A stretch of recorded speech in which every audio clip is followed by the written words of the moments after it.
Hey, everybody. Welcome back to Offshore Live number 14 with Mike Bocchino and Dante Napoli. Thanks for coming in, guys.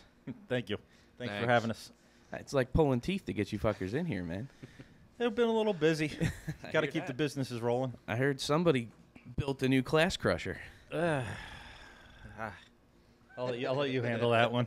Not so much. I wouldn't say class killer, but or crusher, but it's doing pretty good. I don't know, man. We can look at the data. We We found can the look secret. at the data. Here's the secret. What's the secret? Everybody else in the class, they put it together, and they keep chasing, and they keep chasing, and they keep chasing.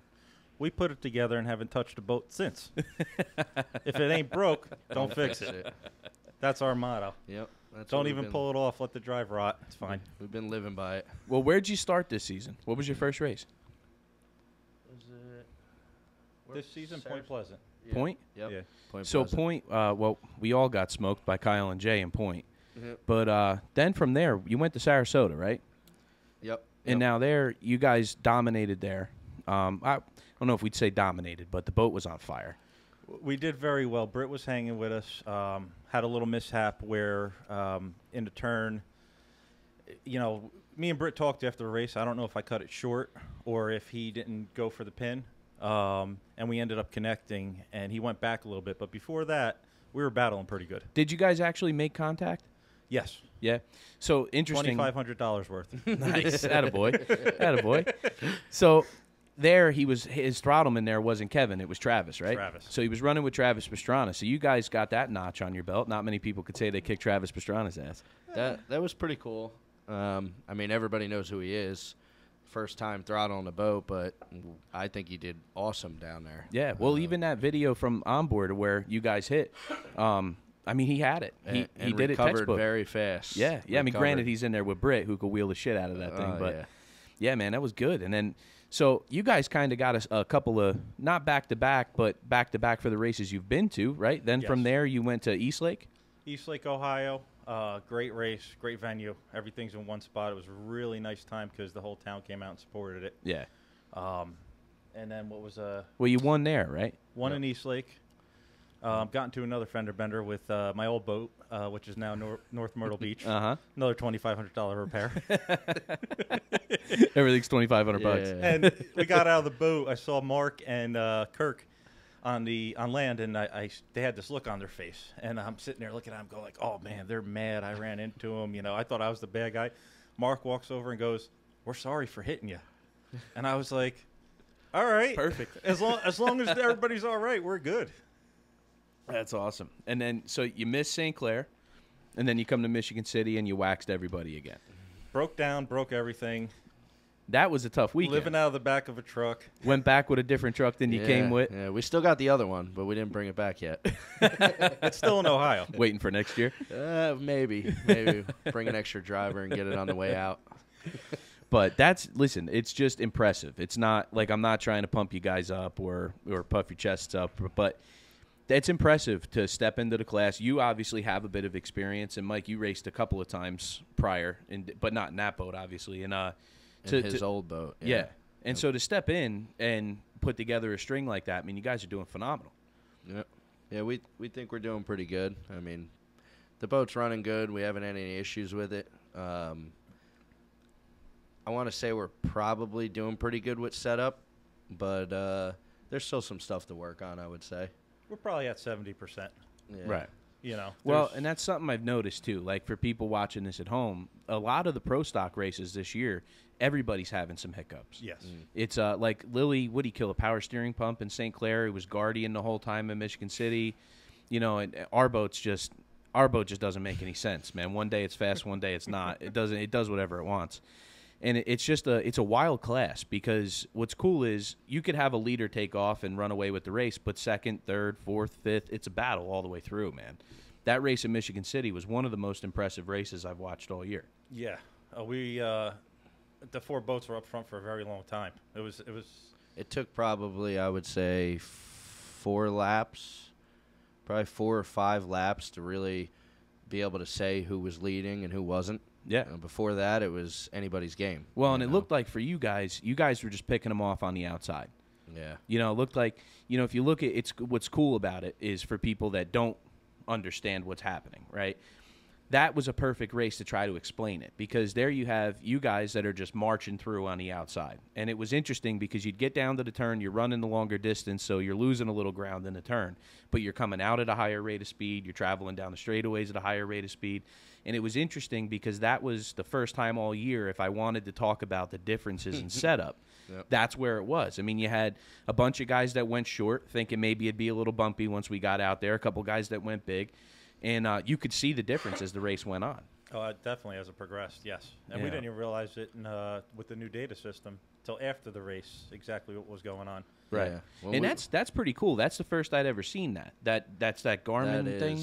I think it's called a Watt box, or it's something. So there's a name to it, but I had all the information. It's on my phone, but it is very cool. It's good for the guys on land, the crew on land, the family, everybody else, and the live stream, because they're telling them our speeds the whole time. I mean, it's not good for your competitors to know what we're running, but at the same time, everybody sees it. You know? Right. So it was good for the guys on land, because when we came out of the first turn, we were in like 5th, and everybody was running about 3 miles an hour less than us. So they were like, "We're okay. Right. They're gonna get them. You know, it's gonna take some time, but they'll get there." So you know, you don't on land. It's hard to tell that. You know, but now if you have something to read that the whole time, I think that's awesome. Now, is your crew privy to the information? Yeah, we had some. We've had a lot of intercom problems. Sometimes it works where we could talk to them, like Sarasota. It worked the whole time.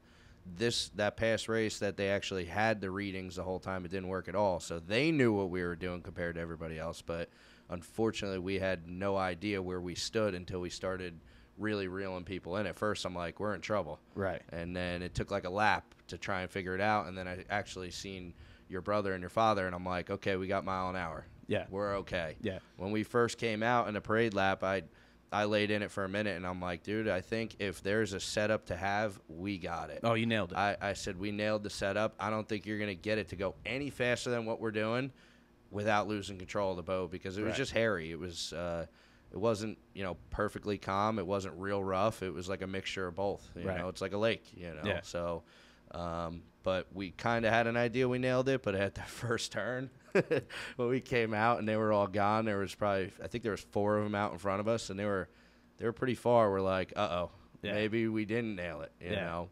But if we had our intercom, we would have known right off the bat in the first straightaway, look, you guys, our guys on land could have said, hey, you got 3 miles an hour on everybody, right? You know. But so now, what's it like, an app that you download or something that shows you the telemetry? Well, I think it's like a website. Okay. I didn't actually physically watch it. One of our crew guys had it. They gave him a link. I think Greg gave it to him. And they gave him a link, and then it shows the entire course with a map. Every boat is different color.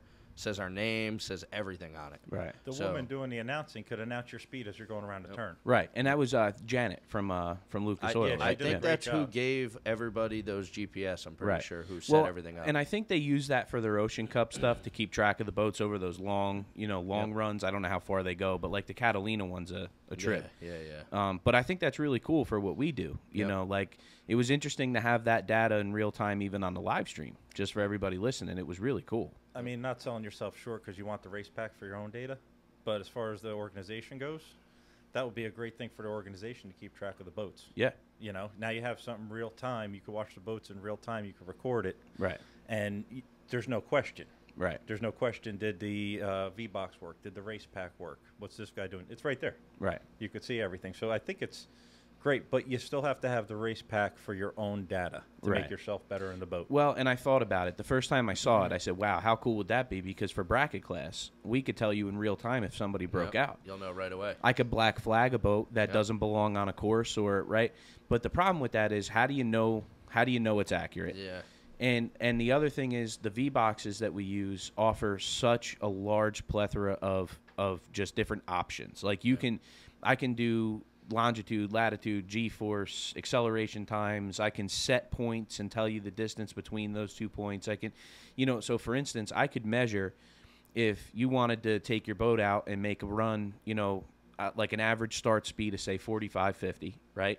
And make a pull to whatever your bracket is, 70, 75. I can give you real real, like, down to Yeah. the 10th numbers of what your times are. And that's the difference. I think the transponders are awesome, though, for your audience. I think audience-wise, people watching the race, Yep. that's just so cool. I think it'd be tough for the bracket class for you to watch that because it could, just say that they broke out, and it might only be for a certain amount of seconds or something like that. It's so situational. Yeah, that's the problem. That would be awesome if you knew somebody broke out and you were able to pull them off the course. Right. Because a lot of guys break out, they don't know, they're in the way, they slow everybody else down, Right. Or that type of deal. they pull them with them. Yeah. Or they do it on purpose. Yeah. Hometown boys just going to get the flag, or, Yeah. we've all been there. Yeah. But so interesting, you guys came. Now, I meant to ask you this. Did you start in Class 7 or 6? I started in 7, but I only ran one race in 7. And that's in Solomon's when you guys got... No. I ran St. Clair was my first race in a super boat, a 21-foot super boat I bought locally here in Jersey. We took it up there. We put a throttle box in it. I ran with a kid named Brian, ran one race, and I immediately wanted to be in Class 6. Right. And that's how it went. Then Did I you was get in the- pitched out of the 7 boat or the 6 boat? The 6 boat, we went to Solomon's Island. I blew the bottom out, and I had a boat that I got. It was Corsa. It was yellow. Corsa, Cobra, Sinker, whatever you want to call it. Blew the bottom out on Saturday, and then a guy, I forget the guy's Don last the name. Maniac. Don. He was around for like, he went to, I think he went to, was it, where was that race that we went to? Was it Ohio? I don't remember. Port Huron. No. We stayed at the GM Center. Detroit. Oh, Detroit. Detroit. That one race, he went there. Then he ended up in Solomon's. He was a great guy, and he asked me to run his boat.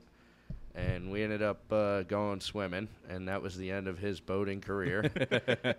I actually seen him before Point Pleasant. He stopped by Kyle's shop, Speed Marine over there, and he told my father I taught him how to swim. And feel bad for the guy because, he wanted to get into it, and that was the last straw, I guess. Oh, shit happens. Yep. Yeah, it was his Destruction Derby weekend. Yeah, sank one on Saturday. It was back-to-back racing, and then we got tossed out of a 7 boat on Sunday, and then I built the red boat. Well, what's cool is you guys have vindicated me in everything I've always said, that the guys that come through the bracket classes are the most talented racers on the course. Yep. Yes. Now, if you look at you guys were separate at this time, right? But Yes. you did your own damage in Class 7 in Molson Muscle, Yes. right? And then you ran Class 6 in your own Joker, right? I went to Class 5 after 7. That's right, the With the Kryptonite. Kryptonite. Right. And then I bought the Joker as a secondary boat just to have some fun with. Right.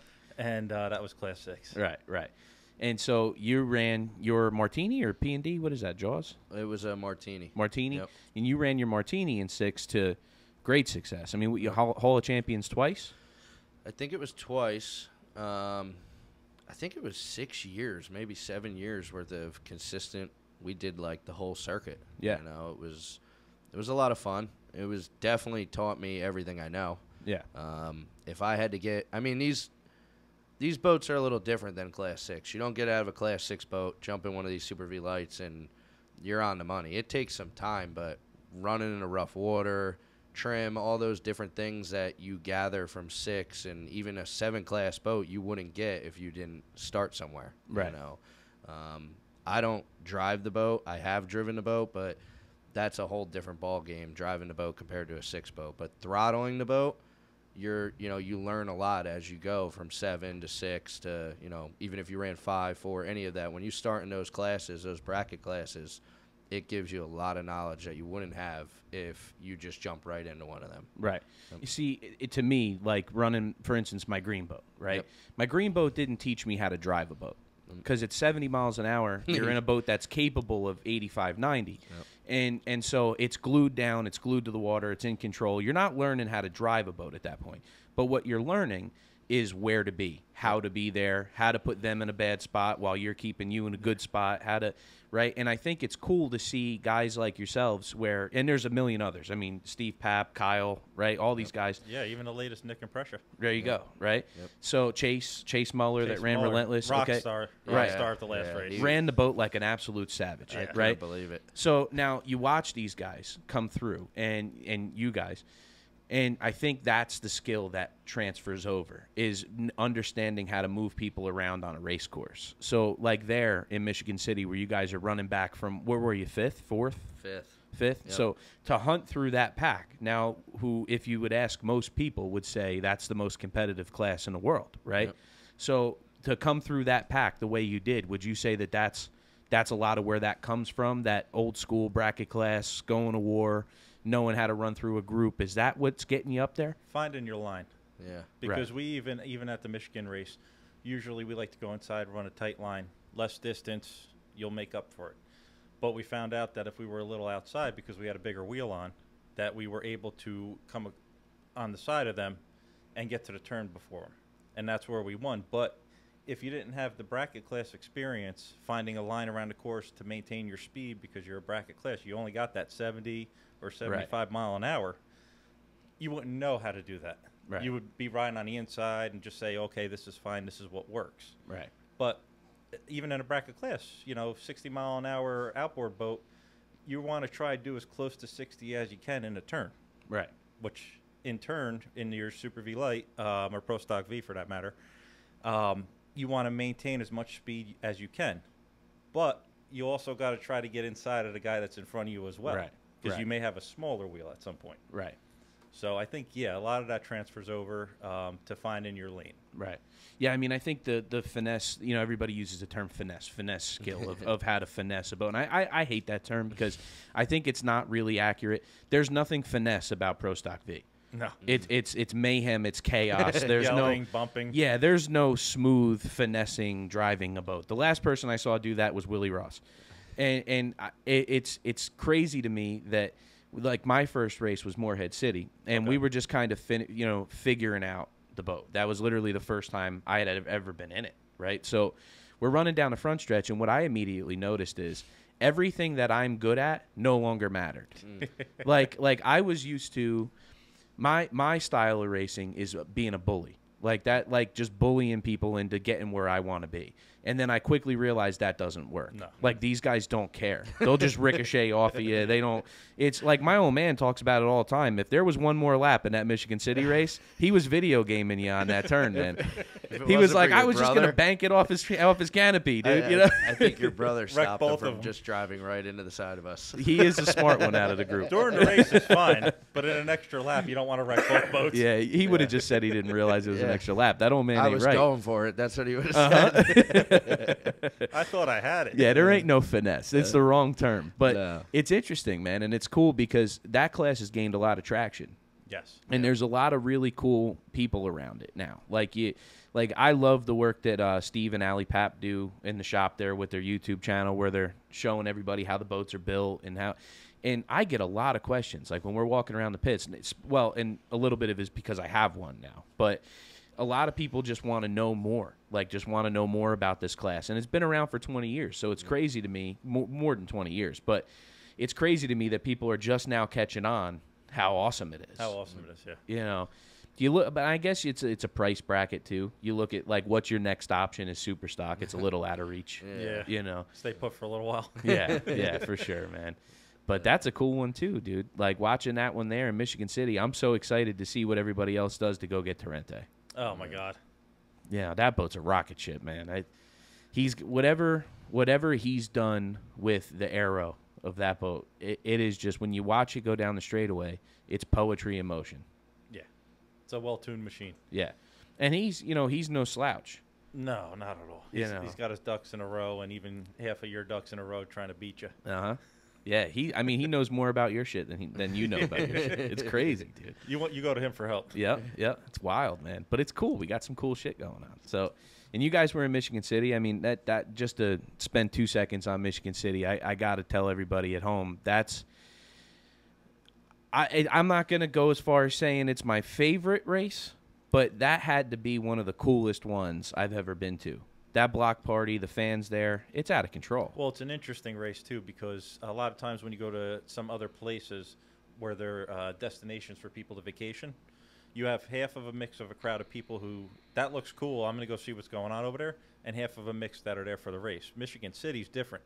Every single person on that street, on that beach, was there for the race, which we thought was very humbling and incredible. Like to have that many people interested and watching and there for that, we don't get that anywhere else. Right. You Well, know? and repeat fans. And repeat fans. So, like, I had people coming up to me going, "Why'd you paint the boat?" And I'm like, "What are you talking about?" They're like, "It was purple and yellow." And I'm like, "It's a new boat." It's, you know, but it's funny because they were there last year and they were there the year before, so they know all the teams, they know all the guys. It's so much fun roaming around places like that. And I honestly, I think you only find that in Michigan, the Midwest. You know, you don't other places we go. You hit the nail on the head, man. Like those parades we were doing. When you're pulling up to the stoplight there to go across and into that little part of town where the whole parade was, there was cars backed up for 25 miles. Yeah. And they had their windows down or their doors open, and they were taking pictures and cheering us on. And Totally into it. if we did that in Atlantic City, we would just be stopping people from getting to work. Yeah. It wouldn't, Yep. you know, you'd just be pissing people off. It's We wouldn't have tires. They're No. very, very welcoming. Very Yeah. welcoming. No, it's such an awesome city, man. And I don't know exactly the boards and the correct channels to thank and everything else, but Rick and Jack from LaPorte there and the guys that everybody involved that helps them put that race on, because everybody you get acclimated to the one or two people that you know, Yeah. but there's a village behind them Yeah. Oh, that put that absolutely. together. Not one or two people did that. Yeah. No. And that was knocked out of the park, man. Down to the awards ceremony there in that banquet hall Very with the nice. open bar and catered dinner. and, I felt like I was in Florida. yeah. At that beach and at that banquet hall, I felt like I was in Florida. I'm sitting here second guessing myself, saying, "Wait, I'm in Indiana." Yep. Yeah. You know, like this is Yeah. really cool. I went straight there from St. Clair, and I walked up to that little Sunset Grill bar that overlooks the beach. And I'm sitting there going, if anybody didn't go to Bimini, just take a picture here. Yeah. It's the same thing. It's that beautiful blue water. You could never convince me that wasn't the ocean. And the lifeguard stand. Yeah. Yeah. You know, that's Yeah. something you see in California. It makes you think you're like at the ocean. It doesn't look like a lake to me. No, not at all. And Not at all. so when you guys were out there in Michigan City, just to hammer that one home, the setup you were on, it looked like you were running, and without divulging, like I don't want details, but We're an open book. Yeah, Well, we'll tell you whatever you want to know. you're running obvious 2 to 3 higher than everyone else because you had the steady march on the outside, right? Yep. Was it lumpy enough to get yourself in trouble, or did you get lucky on that and it was a little laid out? I think that's a throttleman's question. I mean, with that boat, we like a lot of weight. I like Right. weight even in the flat. I Right. mean, a lot of guys, not to single anybody out, but a lot of people we talk to, they like to move weight further back. It works. It picks up speed. It is a little faster, but it makes it harder on him. You know, I Right. feel like if we're in control and I could run a steady number and then lose a mile an hour, that's what I'm doing. Right. So we've always, since we got, besides from North Carolina last year, we've put weight further forward. We ran Point Pleasant, put weight in the front, loved the attitude of the boat, didn't get the finish. The boat had a couple problems, fixed it.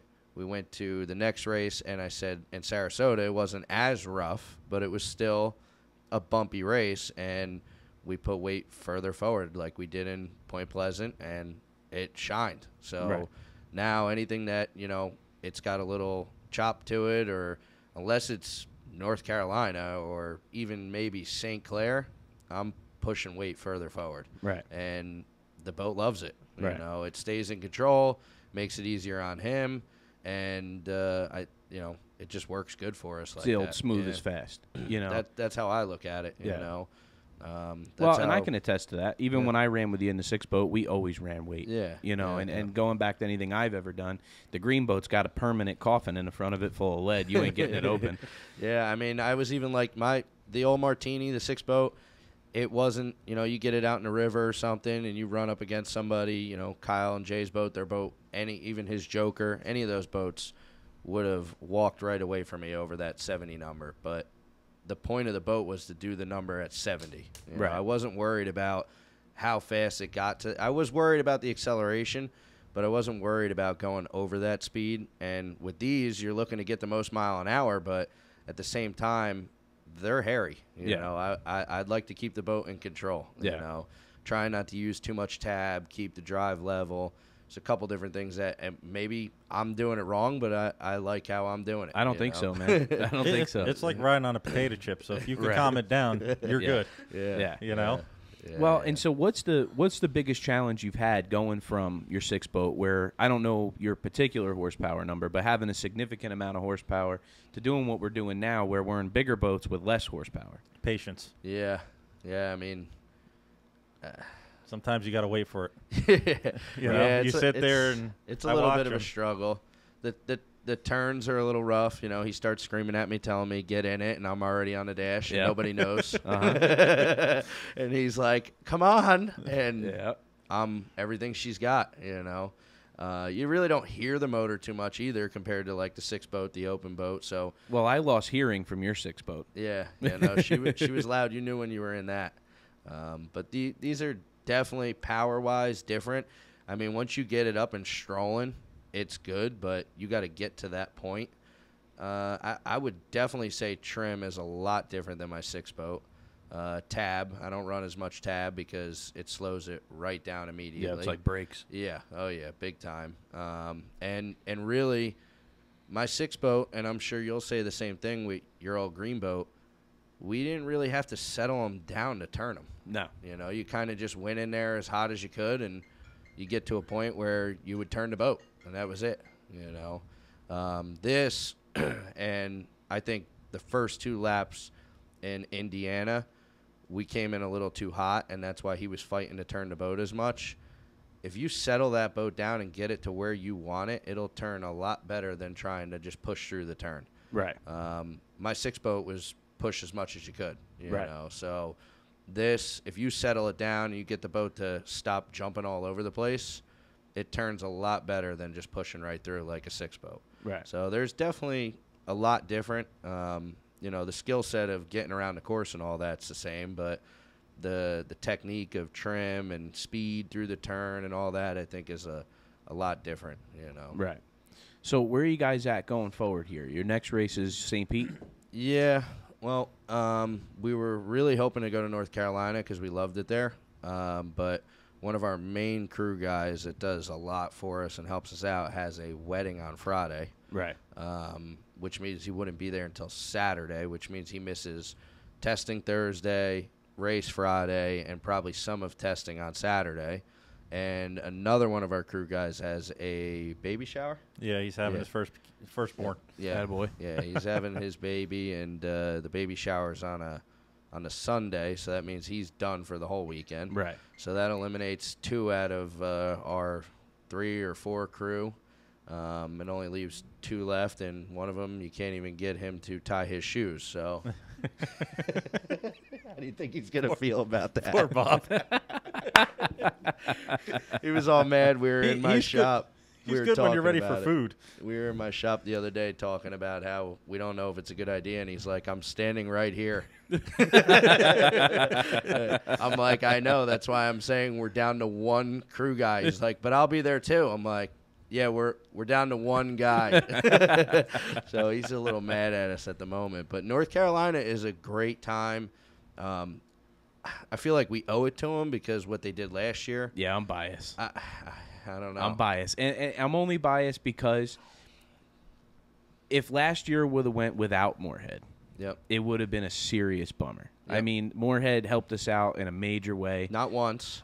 Yeah, and that's what I'm saying. I mean, we got it done the first time, which was not a first-time event. I mean, Jeff's run that race with his crew there in Moorhead a couple times with SBI and stuff back in the day. But to get the first one done, to get back in the saddle, it's a lot. You get the town used to it. You get different officials, different people you got to appease. And so to get the first one done was cool. And then to call Jeff back a week later and go, hey, man, we got to do it again. Inglewood just canceled. Yep. You know, so it's, yeah. I mean, Kind but of no. unheard of. But listen, man, you got to do what you got to do. This sport revolves around the guys that push it. It's- Our crew is, all kidding aside, even the lazy one, is Bob. incredible. I mean, Bob, you know, he is who he is, but he gets the tanks ready. Anything we need is ready and at the shop, you know, before we leave. He doesn't do much when we go to a race, but he's good to have a meal with. right. Good with the race pack. Me and Mike, we don't know what we're doing with the race pack. No. He went out, got a nice laptop, did all that, but Jimmy, in particular, has been with me since the beginning of or middle of Class 5. He's always been a team player, and to have one last hurrah with him, not that he's gone forever, but till next year, Right. we got to pull that off for him. Jimmy and Timmy. Timmy's there already and doesn't even know it. Yeah, doesn't even know it.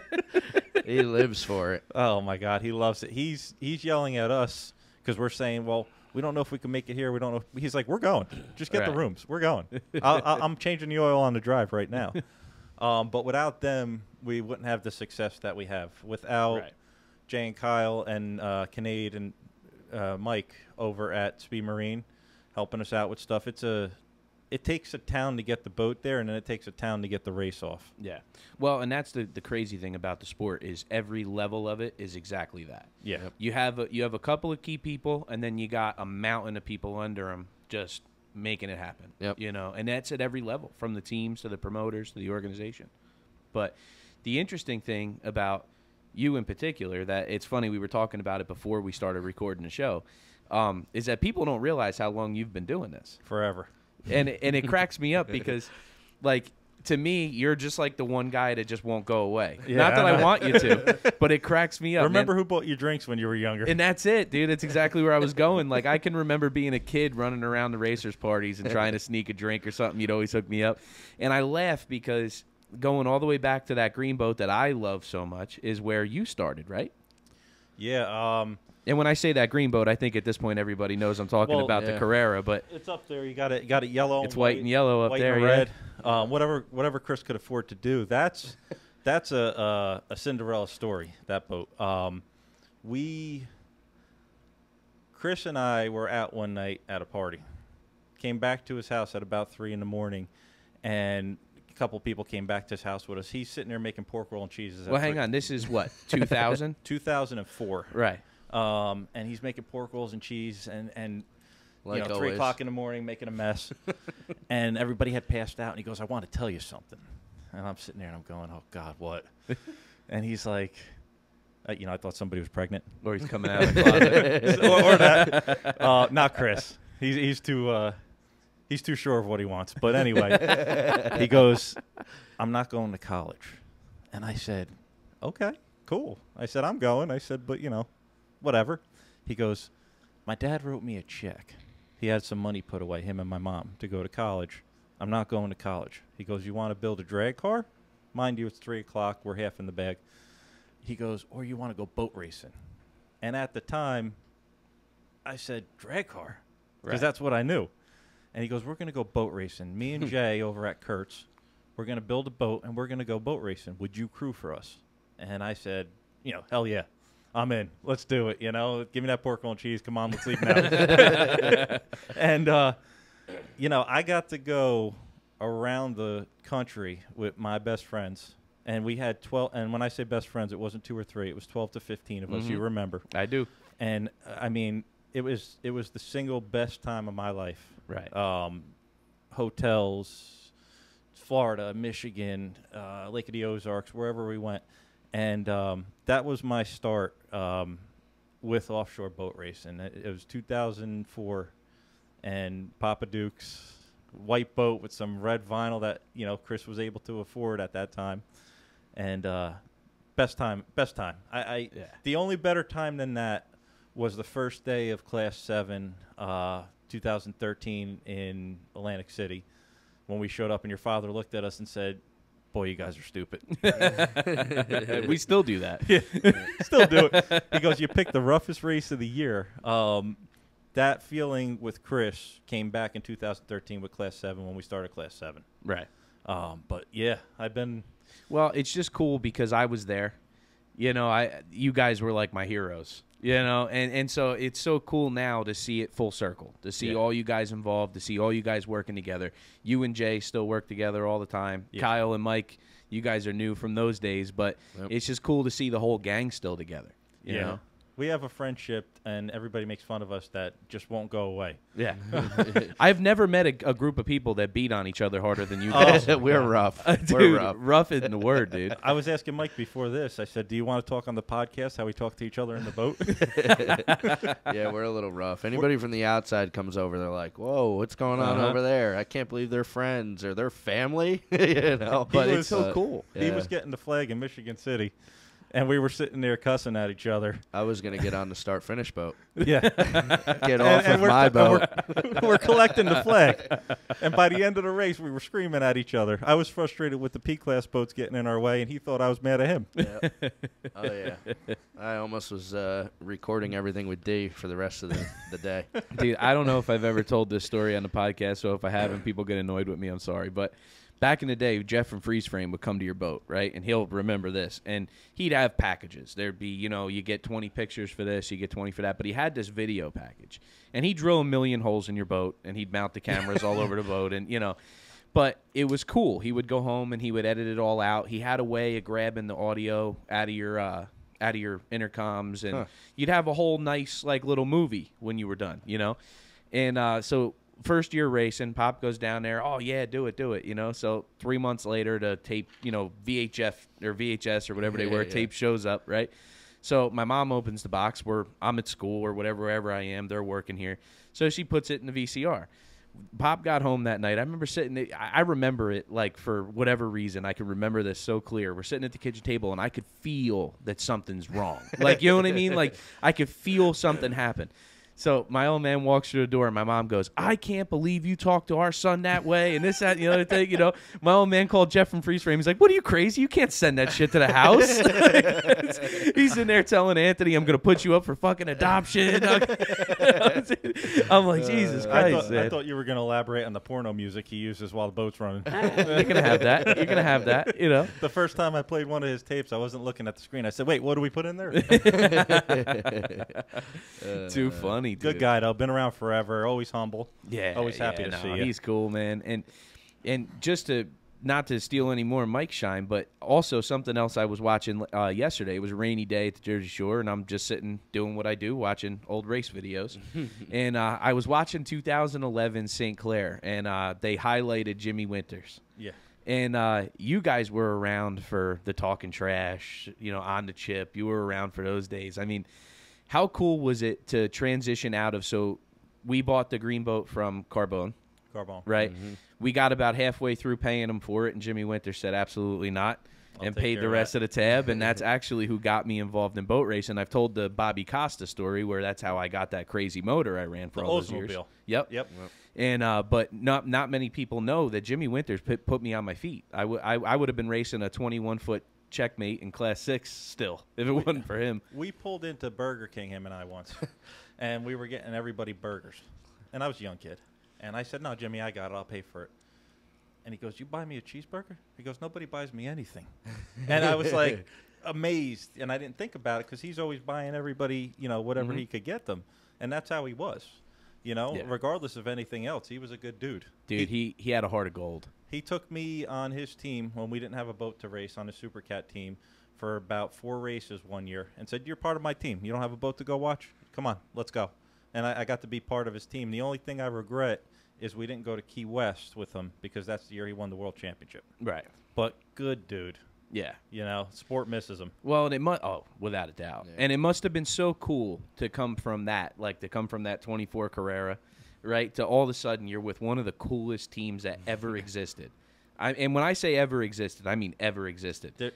Not to shine him against your father and your brother, but there ain't nobody that ran a fountain like him and Curtis Cropper. They were out of their brains. Out of their minds in Class 1, beating 40-foot motions. And I also ran with that boat with Jay Muller. I didn't run in it, but I helped him out with it. And that boat was fast. Yeah. And they would come past, chime walk in all day long past that boat, and I would sit there and go, these guys are nuts. Yeah. Remember the race in St. Clair where he was chasing Ed Smith and they spun it out like 4 times? And they were still chewing on his transom? Coming up to Dude, and we're not giving any credit to Curtis Cropper, you know, who was a just total wild man. Total wild man. I mean, he's the definition of a wild man. He invented the bungee cords on the throttles. Yeah, yeah, and he didn't A little need bit 'em. of trim. He wasn't gonna lift anyway. He's out of his mind. But that must have been such a cool, like, just experience to have there. Oh my God! I mean, we felt like rock stars hanging out with them. Yeah. And we weren't in the boat. We just stood on the land, and we cheered them on, helped them get in and out of the water. But down to earth, very humble person to you. Yeah. Shirt off the back. Yeah. Well, and one particular memory, I have a few. Like, one of them is that, I don't know if you were there that year when my old man put Dave Scott in the Bacardi boat up against Geico in St. Clair.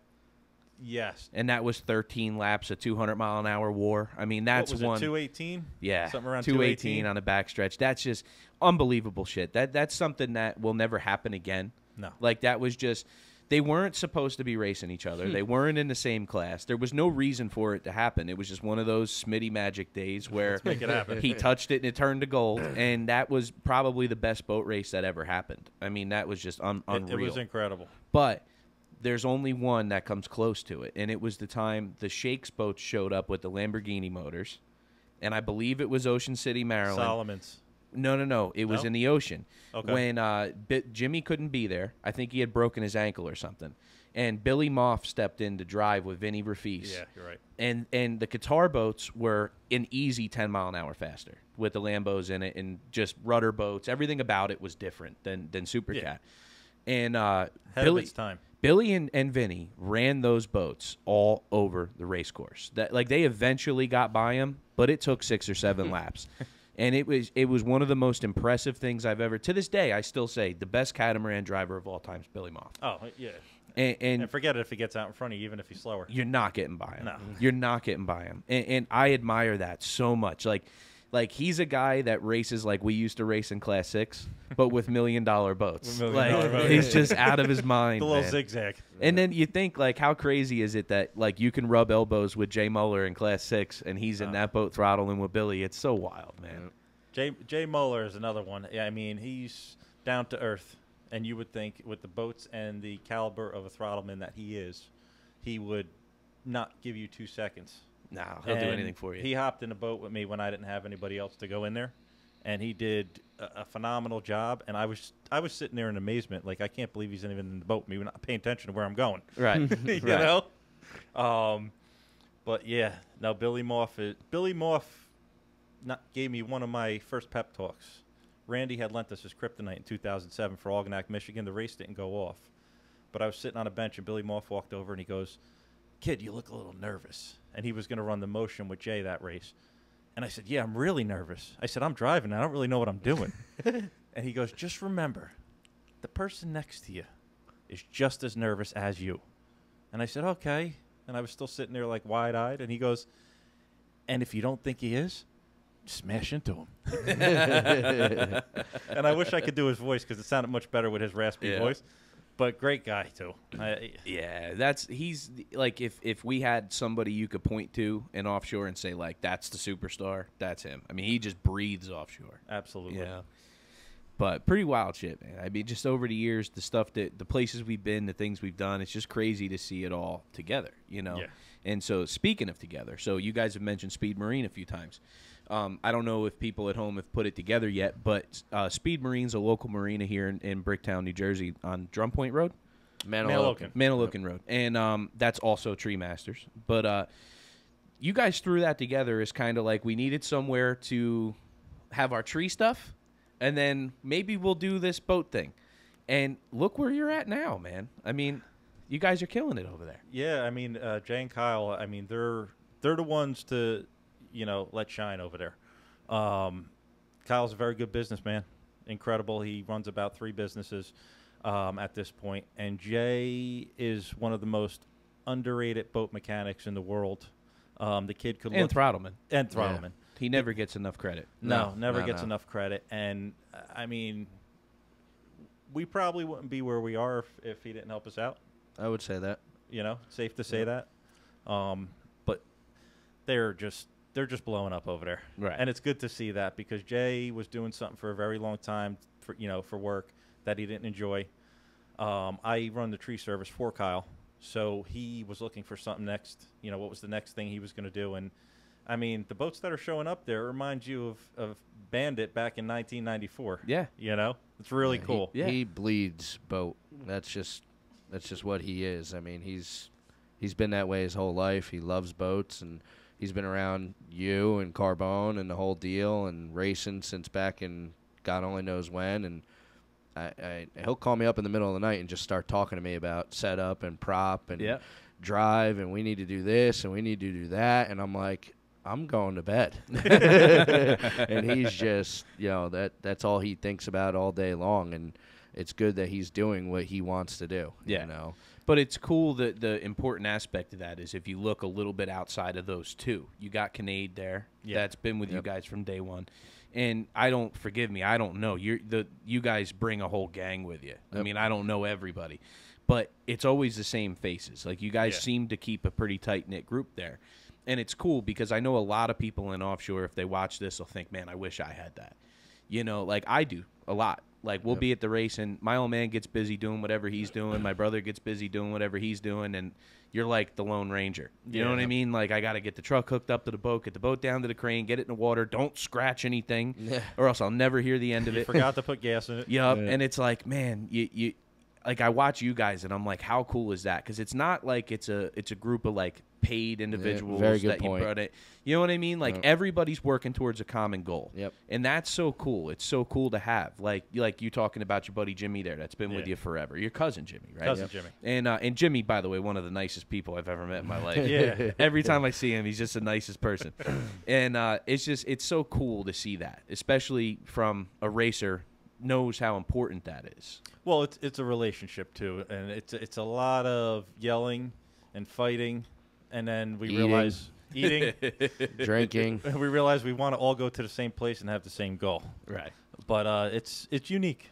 Yeah. It's unique. I mean, I honestly could say that if it wasn't for my crew and Kyle and Jay and everybody working together, I don't know how many races I'd really be at. You know, I think he feels the same way. Absolutely. I mean, you see right there in North Carolina, we're down 2 guys, and we're probably not going to make it. You know, it's a lot to do, and if you don't have a helping hand, and for me anyway, like, my Sunday's completely shot. When I wake up in the morning, my head's spinning so fast. I'm trying to think of what prop, what weight, what this, and they're doing everything. Yeah. Like, I'm physically not even able to help them, and without people like that, I think it's, unless you're paying somebody to do it, I don't see, I give props to anybody that does it on their own, because I just don't think we could even do it. Right. You know? Right. It takes a lot of it away. You don't have to worry.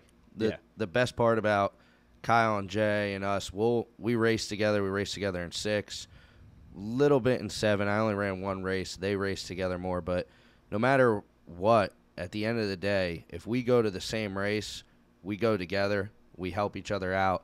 If they need fuel and we need fuel, our crew gets fuel, their crew get it. When we're all together, it's a crew of like 20 people. Yeah. You know, so we can't get a reservation. Yeah, we can't get dinner. We can't even get the hotel rooms next to each other, but at the end of the day, it just makes things go so much easier. And me personally, I love boat racing.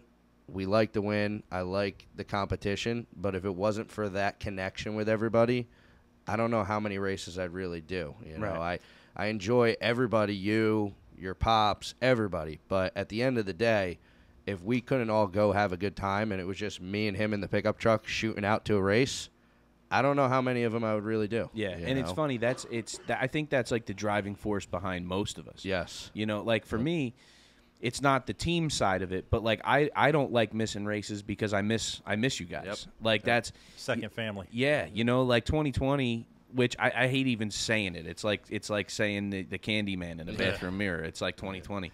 Yep. But you look at that, like getting to Moorhead that first time.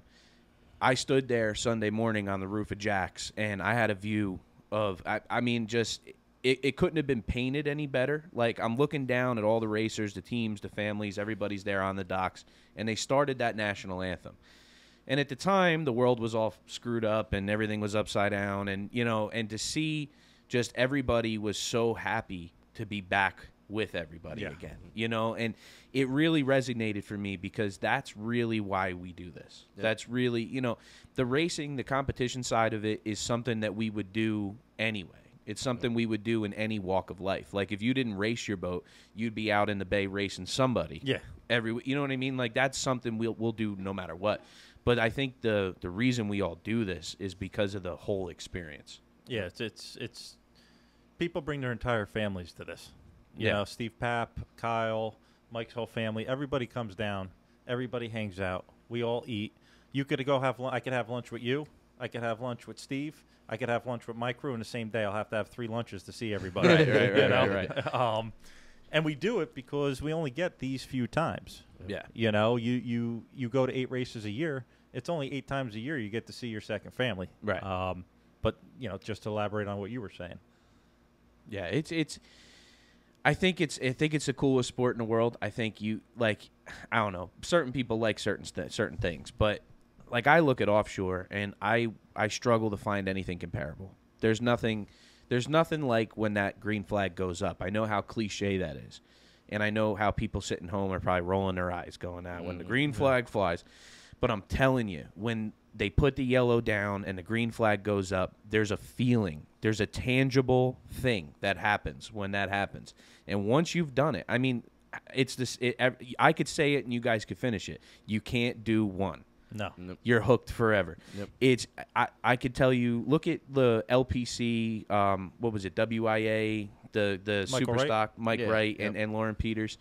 Both of them, same thing. They showed up in Lotto, separate years, and they did the do one rate, right? It was Yep. like $500. You could race your boat Yeah, once, yeah. right? Yeah. Well, now look at them. Yep. They're on the news doing double backflips with Billy Allen, and you know what I mean. It's you literally can't do one. Nope. It's you're hooked. I mean, the new kids, not kids. I mean, they're men, but you look at I think Vance Hagen with the 555, the old push and tin. Oh, yeah, came yeah. back as Mean Streak in Michigan City, and I think took 3rd in their first race ever.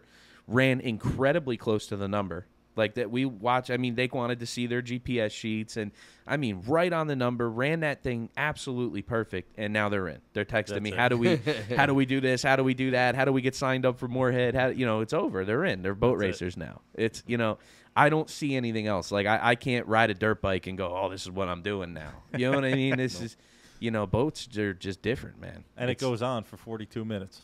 Yeah. You It's know?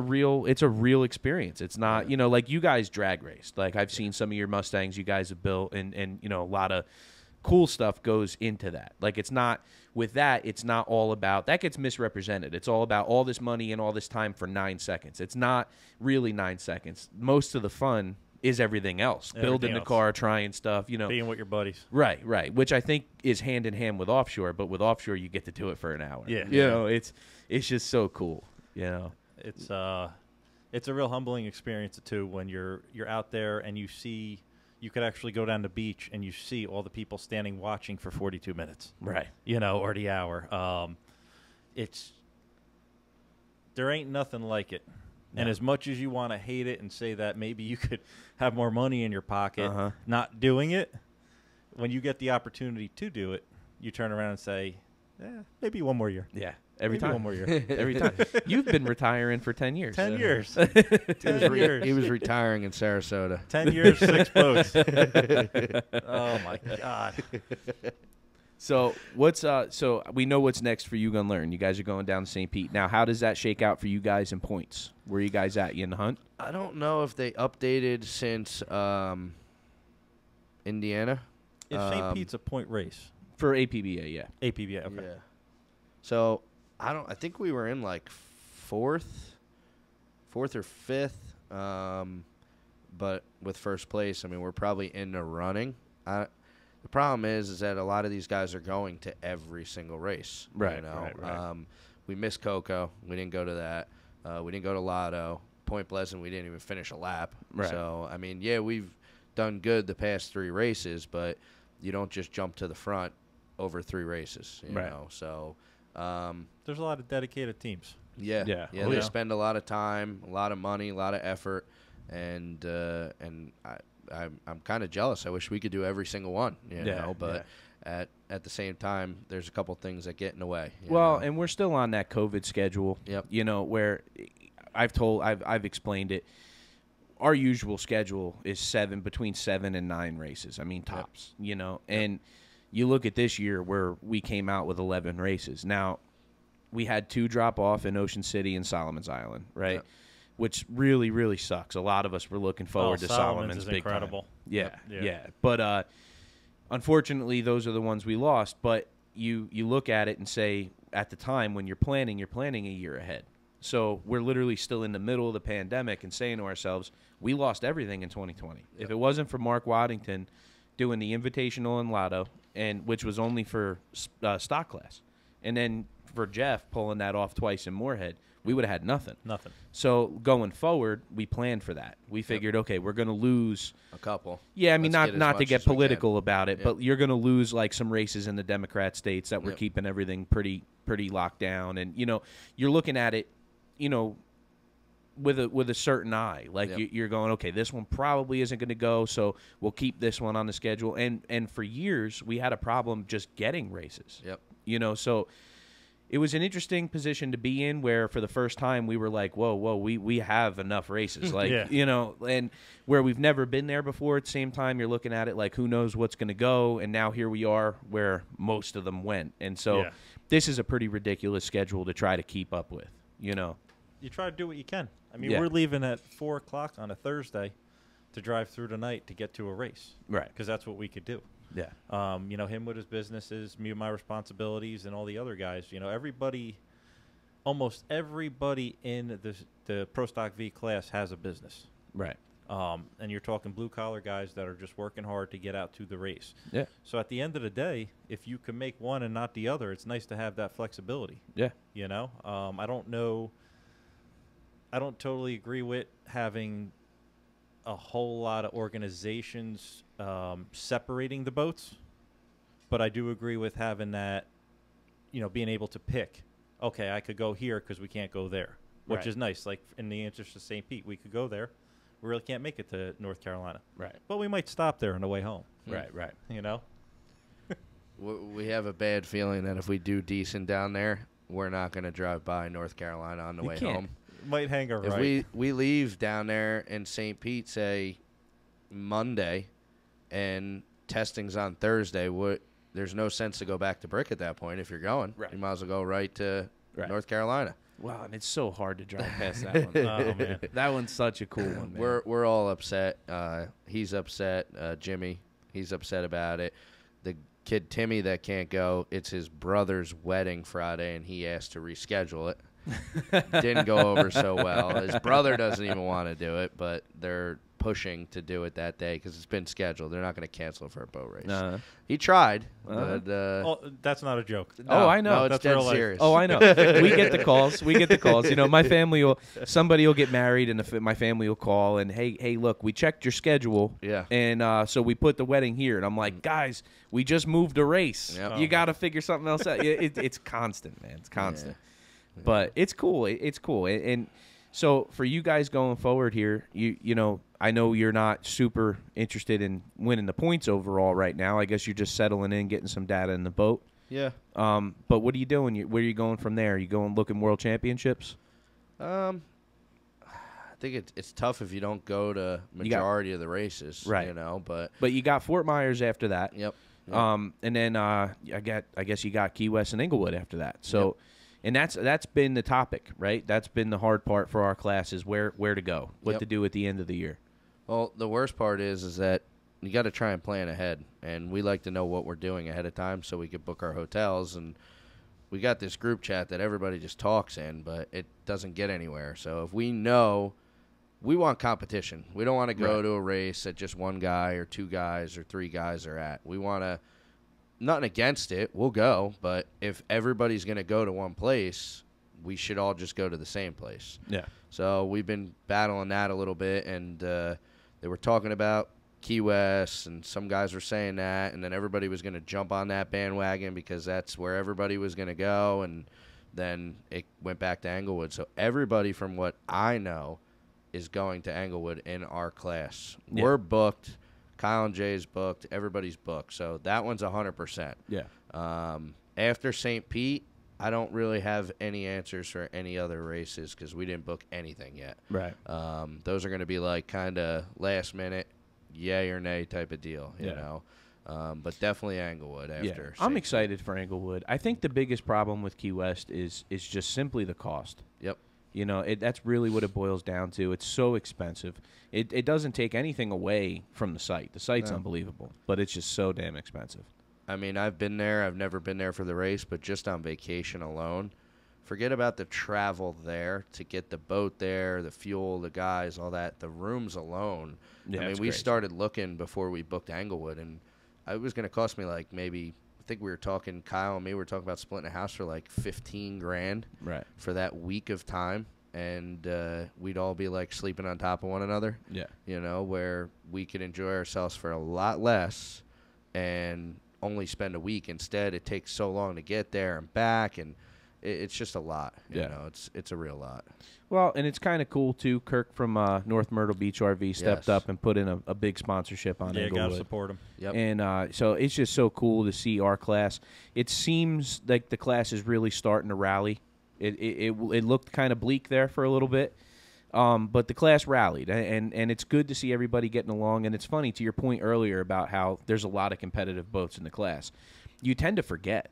You'll get so wrapped up in who's in the front right now that you forget who could be in the front tomorrow. Oh, absolutely. It's wild, man. You look at, you roll through the boats from you guys to Woolmama, I keep calling him Woolmama, Speed Marine. And you know, you got North Myrtle Beach RV in there, Chris Uzi with Nobody's Business. The list is endless. Like, you roll through that entry list, and how do you not just want to go wherever those boats are going to be? Oh, absolutely. Not to take anything against any other class, but I feel like there's not one boat in this class that you could forget about. No. That you could say, we're okay. You know, he's on our inside, or there's never a good spot on the pole. I mean, unless you're on the pole, you're in trouble. Right. Every single boat in this class is very, very competitive, and it's anybody's race. Yeah. Anybody's race. It really is. I mean, and it it's could true. be anybody. It's true. Like, we say that about a lot of classes. Yep. And I guess you could say, like, you know, like you look at like Super Stock and Super Cat, it could be anybody's day, but there's a handful of front runners. Yeah. Yep. You look at our class, and you're right. I mean, it's just, look at Shocker. Yep. Right. Look at where Shockers come from in one year. A handful of races. Those guys have come leaps and bounds. By next year, they'll be a competitive boat. Yep. Absolutely. You know, and it's just wild. I mean, and crazy racing. Just crazy racing. And you know they're coming, too. Oh, yeah. Especially with that boat and its legacy of who it was, Tuggett and Wildcard before that. Yeah. I mean, you sit there and you say, that boat's coming. Oh, yeah. As soon as they figure it out, we're in trouble. Well, and you know what's good about them, too? They have the right attitude. Oh, perfect. You know, in Point Pleasant, I was standing in the train station, and, he's going to kill me. I forgot his name. Patrick. Yeah, Patrick came up to me and just so excited to finally be there, right? Like, just couldn't wait for this, like, so pumped up. I said to him, look, man, if I can give you any advice, have fun. Yeah. Like, don't get wrapped up in, we finished 7th today. You're going to do that for a little while. And they don't do that at all. They don't get upset about it. At all. And I think they do exactly what any racer should do when you first start out. They kind of want to learn what they're doing. Yeah. And, you know, they take their time. They're not pushing it per se, you know. Right. They're not coming into the turn with all of us boats wide open trying to prove a point or any of that. Right. They're doing exactly what they should do. Yeah. And they're sponging right now, which is good. It's great. Yep. You know. That's what you got to do. I mean, you did the same thing when you got in your boat down there in North Carolina. Yeah, I have to. You know, you could have very well put it right up there in the pack, but it doesn't really get you anywhere. You know what it is? I've been doing it long enough that I've grasped the idea of it's not just me. Yep. It's not just me. It's not just my old man in the boat with me, but it's everybody else. Yeah. I go into that turn, and I lose it, and you lose it trying to get away from me, and it's a domino effect, especially that first turn. Yep. The second day in Moorhead, when the green flag went up, we were on a setup that was totally not going to work. I mean, we're there. It was like a 31 or a 30. I mean, it's accelerated like absolute dog shit. And the green flag went up, and halfway down the straightaway, we started getting to those taller numbers. And it's not raceable. One turn, and everybody left us in the dust. Yeah. It's not. There's no acceleration, nobody home. Yep. But we could have been a hero for a straightaway, right? And it's like, it's so hard to be in that situation and not just keep pushing it. My old man was smart, rolled out of it, let everybody go into that first turn. But very surprised. You know what it is you don't know. You know what I mean? Yeah. Like, we've been doing this forever, but you don't know that boat. Nope. You don't know anything about it. So you got to take your time and learn it and figure it out.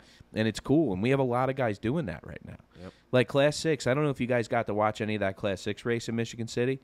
But Nick Holbert, I think is his name, and Andy Miller in Kyle's old boat. They were battling your old boat. And yeah, racing against What's your it, old boat. Deception, with yeah. Robert Bryan and Jesse Yep. Schmig. And what's so cool about Punching it, holes. Yep. punching hulls. And They have battled for a while. and they got a bone stock 496 in that boat. Like, that's what's so crazy to me. Yeah. And you watch that race. Sam Thompson also in 626 or 627 is the other Scarab in Class 6. White and red. White and red Yep. one.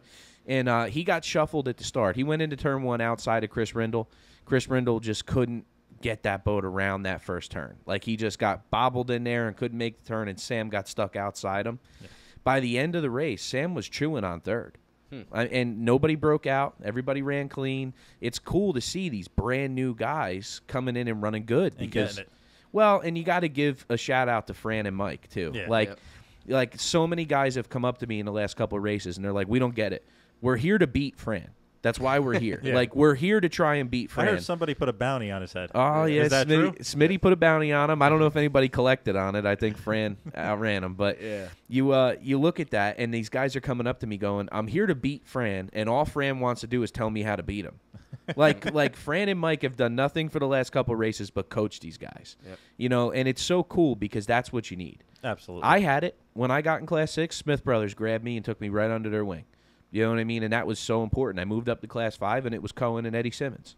You know, and you got to have that. You got to have it's that like guy. you said earlier, you don't want to race nobody. Yeah. Right. So if they could get those guys better, get them to come up to the front, they're going to have a better race. Yeah. You know, that 6 boat, that Joker, I didn't want to sell. It was an incredible boat. We were gonna have some fun with it when we weren't racing the V Light, and I didn't want it to sit. I didn't want the class to lose a boat by that sitting in the yard. It wasn't worth it. And after I had given it to Jesse and Robert, Mike came up to me, who I used to race with, Pantera Mike, and he said, man, why'd you give him that boat? That boat's fast. Yeah. And I said, don't you want to have some fun? He goes, yeah, we're having a lot of fun. They are too, man. They've been battling. I think I don't exactly remember the outcome. I think Fran might have broke out in Lotto, but that race in Lotto was badass. Oh yeah, that Class 6 race, I'll sit and watch those races every day. Yeah. It gives me the goosebumps. Brings you man. home. Yeah. And sitting there watching that, man, your boat was diving under Fran, and Jesse and Rob were trying everything they could to get around them, and it was just good, clean, hard racing. You know, and a load of fun, and a lot of fun, man. And they're gentlemen in that class too. You know, they like Fran and Mike. They run everybody really clean. You know, they do a nice job. They do. I like seeing the Class 7 guys.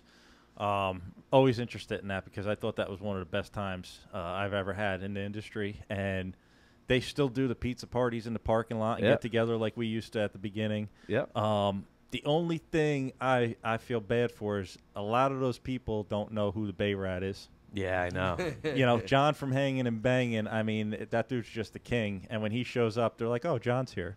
Yeah. And I'm thinking, like, man, you don't even know. He's the man. He played me and Mike pretty good. Other Mike that I raced with. We were in Port Huron, and we get a phone call. And he's like, hey, it's John from New York. I'm coming up to race Class 7 with you guys. And we're like, all right, you know, cool, new guy. He's like, I have nowhere to stay. So we're like, stay with us. And he was sitting there, and I'm thinking the whole time, like, man, this guy, all right, another boat on the field, you know, we'll be easy on him. And Uncle Val ended up hopping in with him that race because he had nobody to race. Drove from New York, nowhere to stay, nobody to race with. Uncle Val hops in the boat, and to this day, one of the most enjoyable races I've been in. And he whooped our butts, took first place, and then just went home. And I'm sitting there, I'm like, wait a minute. But truly a king in that class. Yeah. And when I see the new breed eating pizza, drinking, hanging out at the campers, it's just really cool because it's the same old show, just with a whole new group of people. Yeah, and you know what's cool is that's a class where sometimes we, I guess, take things for granted sometimes. You know, we've been doing this a really long time, and when you get into it a little further like we are now, you tend to forget about some of the little things.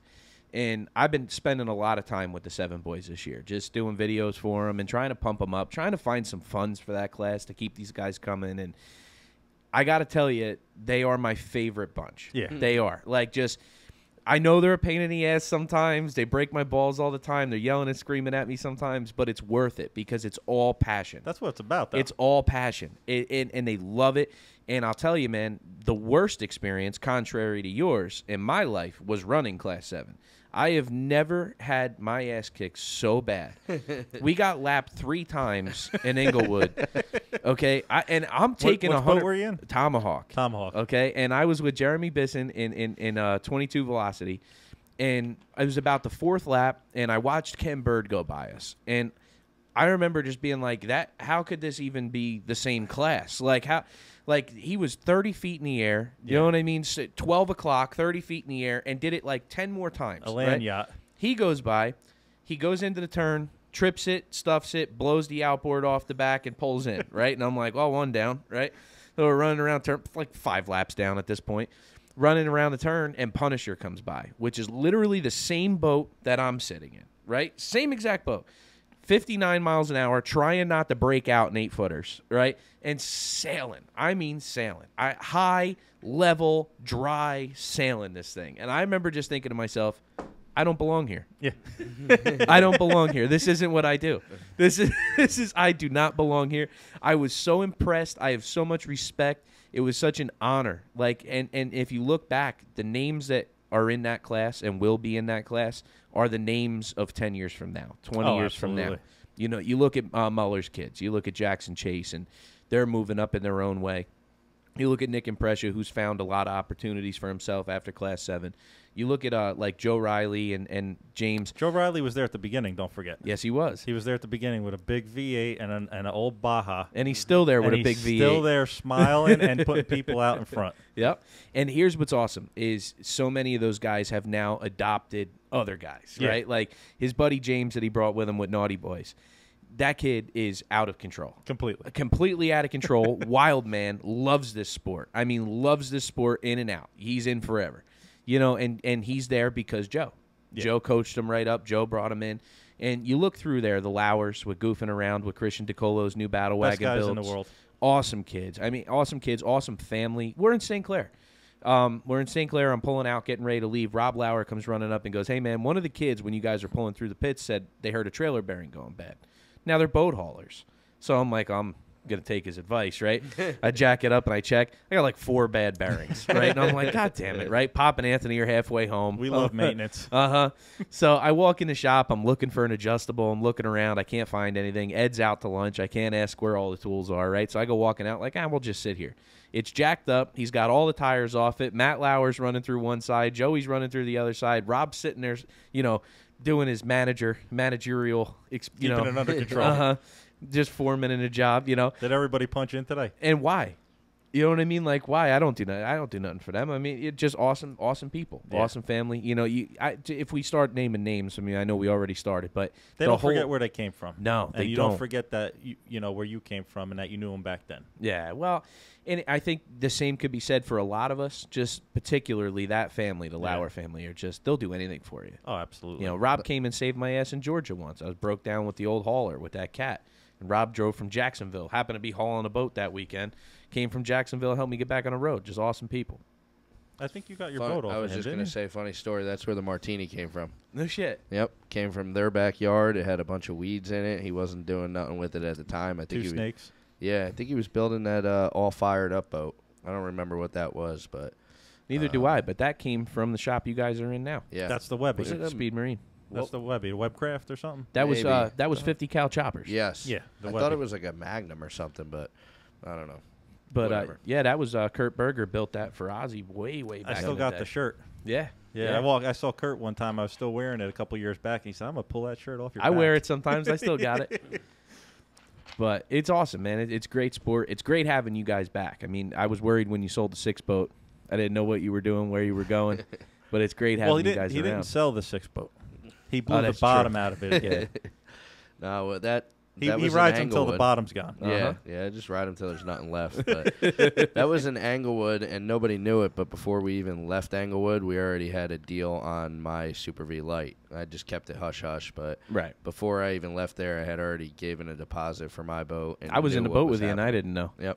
Yep. Yeah, no, I wasn't going away. I mean, stuff happens. You just move on. It was time to move on. I ran that class for years. All good guys. Smith brothers were very good guys. It's kind of a shame too, because we don't talk to them as much anymore, but I don't stay in contact like we used to. I used to ask them, what race you going to? What are you doing? And great people, good family, all good with them guys. It was always fun racing them. Yeah. Probably the best people to race against. Oh, yeah. They're great. Definitely the fondest memories Yeah. I have is running with them. I mean, every single race, it was just them and us, battling every single race, Yeah. Yeah, I can remember a time in a World Championship, Chris Rindle rolled over one of the bat boats and speared the bottom of theirs. Yeah. And so they were, sitting on the bench like little kids, all sad, So we took Rich with us the next day. He navigated for us in the green boat. Just awesome people. Yeah, no, they're good. I remember one time in Fall River, you were going to lend them your boat. Didn't you spin it out? That didn't work out so well. Yeah, they broke you a needed drive. a boat. They broke a drive or something, and they came to me, and they wanted to maybe when I was done with the 5 race, run it in 6. So I'm like, yeah, sure, no problem, man. Didn't make it through the 5. So it's like a 12-to-1, ridiculous motor. And so they track down 50 gallons of 110, and they, get it all set up, and they get back to the pits, and here I am halfway underwater getting towed in, missing a drive. But they're great dudes, man. It's great class. Yep. But so, and just real quick before we wrap up, do you want to shout out businesses? You want to hook yourselves up? I mean, besides for Speed Marine, I don't really need to, Unlimited contracting. Yeah. I mean, Anybody needs a driveway poured? Mike's the man. I'm telling you. Yeah, that's how we are where we are with the boat. But more or less them guys, because they're always a helping hand, and our crew and our family for putting up with what we do and all that. I would say that kind of covers everything. Yeah. The town that helps the boat run. Yeah. And it goes to your house, it goes to your garage, it goes to your friend's shop and your shop. Yep. Everybody puts their hand in it. So to everybody that's put a hand to help us get where we are, and ever thrown us apart or something we needed, thank you. We wouldn't be here, and we wouldn't have the success we had or are having. The Speed Marine boys, they haven't been out much this year except for Point, where they did very well. We hope to see them soon. Yeah. We want a battle. Yeah. We want some green I paint can't on the wait boat. for that. I can't wait for that. I got everybody else's paint on the boat so far. Mike's not happy about it, but You better not hit mine. You better not. it'll match. Yeah, white on white. I need a green streak. We've had red and yellow and every other color you could imagine. Yeah, But we just enjoy them coming out because it's it's like family. Yeah. So Yeah. we want to race them, but And it's that hometown rivalry too. That's just the best. yeah. we're here for the fun. Yeah, man. That's No all doubt. it is. Well, I just want to thank you guys for coming in and doing this with me. And real quick, guys, before we go, don't forget September 10th and 11th, September 9th, 10th, 11th is the Crystal Coast Grand Prix. That's Morehead City. Everybody make sure you clear your calendars. Make sure you get there. You don't want to miss it. Jeff McCann's got one hell of an event planned. He's got an air show on Sunday, the most patriotic event you'll be to all year. And if you can't make it, catch us on live stream on the OPA Facebook. And thanks for supporting OPA. Boys, thank you. By the Thank way, you. will you be doing the live stream with Allie?